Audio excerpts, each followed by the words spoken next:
My name is Gloria Lamide, your relationship and marriage coach.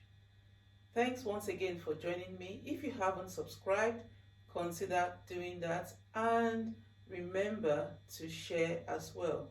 Our topic for today is on 5 things never to say to your spouse. Do join me. Thank you.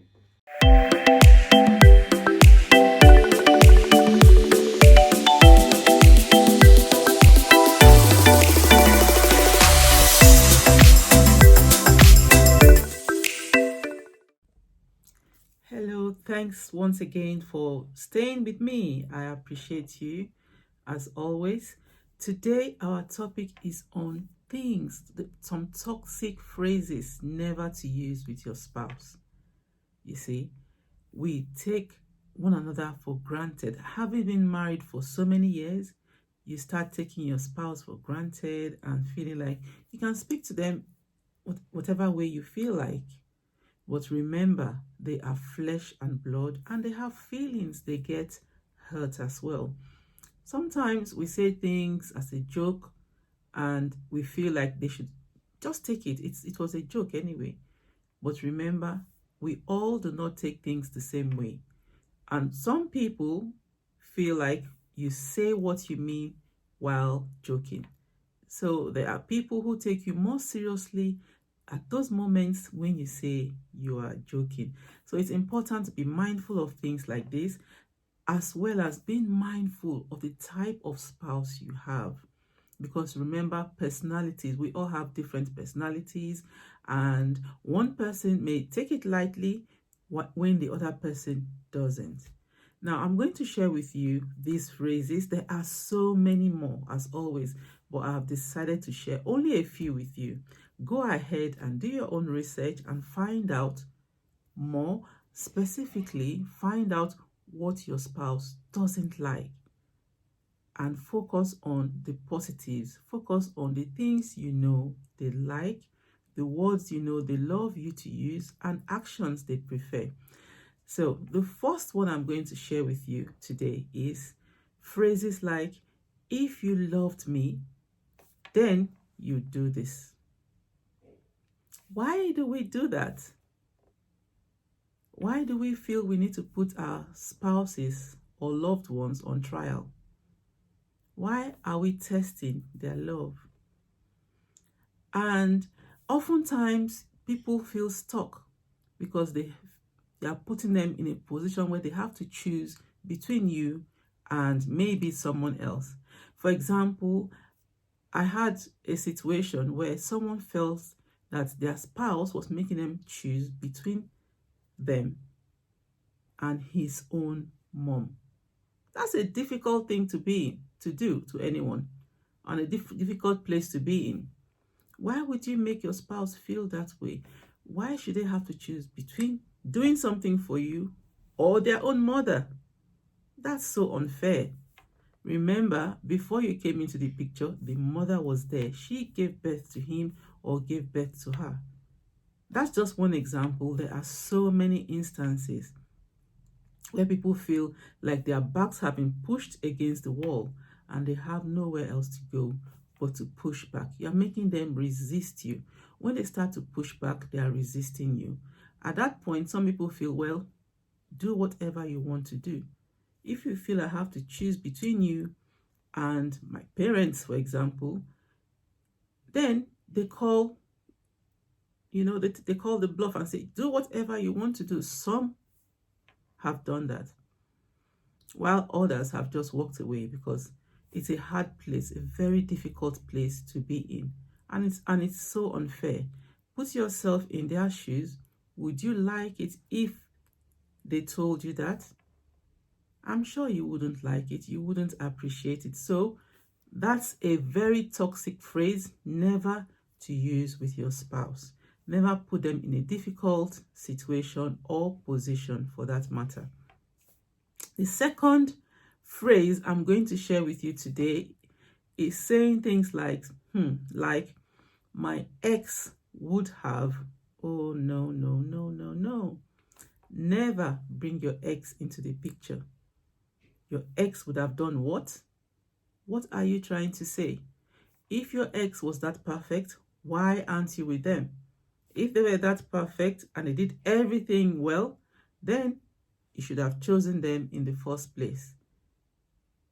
When you do that, you make your spouse feel like they are not good enough.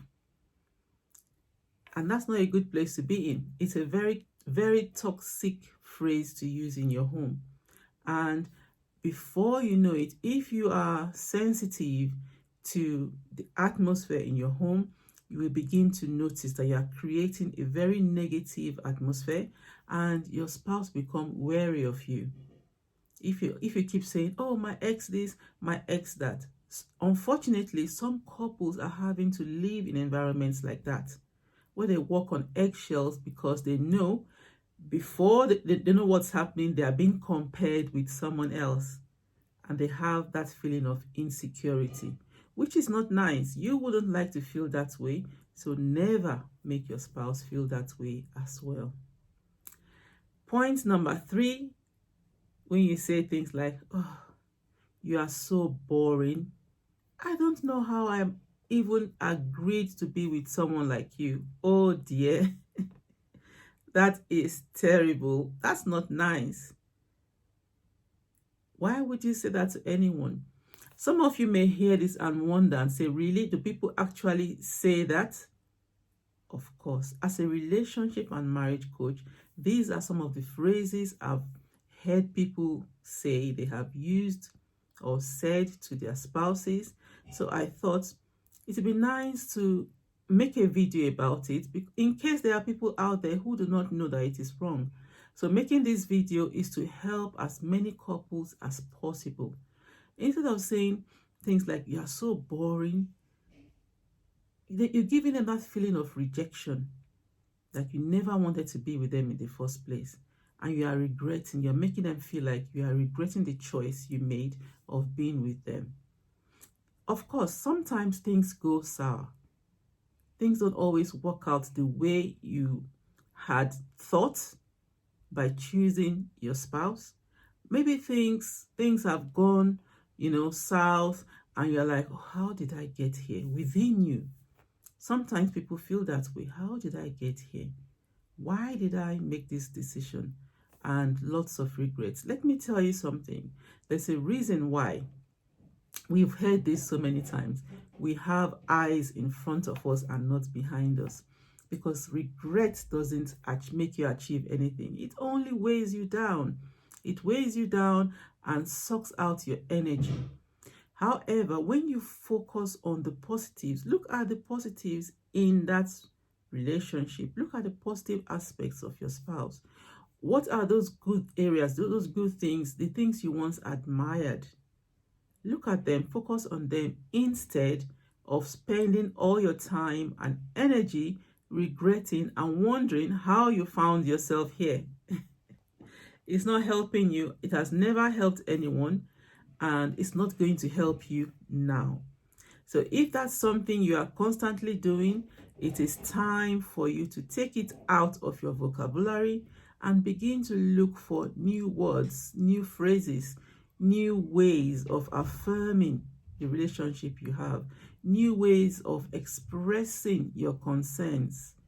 Use words that will not make one feel bad or kill their spirit. And they become uncertain around you because they're not sure what they would say that would trigger you and make you say things that maybe probably later you would say, oh, I'm sorry, I didn't really mean that. But you've sown that seed already.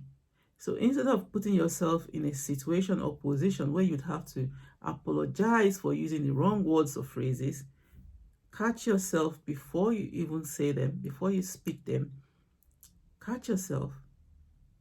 Instead, don't say a word. Instead of allowing those words come out of your mouth, just catch yourself, take a deep breath, in and out, and before you know it, you are calmer and you're not using negative words on your spouse. Yes, it is so easy to say these words, and remember, words once spoken can never be taken back. Okay? Point number 5 that I'm going to share with you today is never using the D word. Yes, you heard me saying, I'm going to divorce you if you keep doing this, if you do not do that. No, that's a very wrong and negative seed to sow in your home. Because once you use it, it makes them feel like you're not committed. It also makes them feel like you are one leg in, one leg out. Anything can happen any day and you are going to leave. So that feeling of insecurity will forever be hanging around your home, will forever be hanging around your relationship, and you really do not want that. Instead of using the D word, have a deep conversation about your concerns and why you feel the way you do, and also offer solutions, because where they are concerned, they may not really understand why you are triggered and why you are so upset about certain things. They may not really genuinely have an understanding about why you are feeling this way. So this is where having a deep conversation with your spouse comes in. It's very important that you speak to them, help them understand you, help them understand why you are feeling this way. By the end of the day, you might both discover that the foundation or the root of this problem wasn't even in your home. It wasn't anything to do with your spouse. Probably you've had a very bad day at work and everything just feels too much. You feel overwhelmed, and the next thing you're feeling like is abandoning everything, including your home. But you don't really mean it. So having this deep conversation will help both of you understand the root of the problem and also how to resolve them. Thanks, everyone. I hope these tips have helped you in one way or the other. Remember, I am a certified relationship and marriage coach, and I'm here. I do offer premarital counseling and marital counseling as well. I'm here to help you ensure you can resolve conflicts or any issues that may arise in the home or marriage. Now, feel free to send me a DM, a direct message. Feel free to book an appointment on my website as well. All the details will be in the description section on how you can reach me. Thanks once again for joining me as always. I do share my videos once a week, every Sunday at 4 p.m. So make it an appointment, make it a date to join me here on YouTube next week as well. Invite your friends, subscribe if you haven't done so already. It would be great to have you in this family. Take care and have a blessed week ahead. Bye for now.